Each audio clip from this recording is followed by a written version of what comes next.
ઠીક છે. અને આજકાલ તો જામ્યું છે. અને પૂજ્ય મોરારી બાપુ તો અમે કોઈ દી ભગવાનને ભાળ્યા નથી, પણ ભગવાન છે ને એ પ્રતિમા મોરારી બાપુ છે અમારે, એ ભગવાન છે આ દેશનો. હા, અને એને કોઈ દેશની એને કોઈની કાંઈ નહીં, ગમે તે હોય નહીં.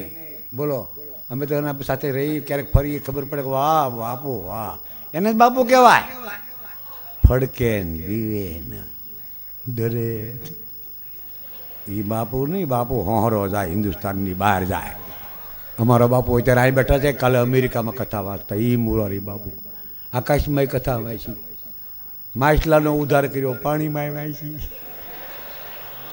એક માછલીને તો બાપુએ જીવન આપ્યું. હા, હજી કોઈ મારતા નથી, ખારવા એને. વેલ નામની માછલી આવે છે. બાપુએ એક દી એવું કીધું કે આ માછલી ઠેઠ બેંગ્લોરથી આવે છે આ બાજુ, અને એના પેટમાં ઈંડા હોય ત્યારે આ બાજુ આવે છે બચ્ચાનો જન્મ દેવા. માવતરે જેમ દીકરી આવે એમ આપણે ત્યાં આવે છે, અને મારી ન નખાય. આવી વાત બાપુએ કરી.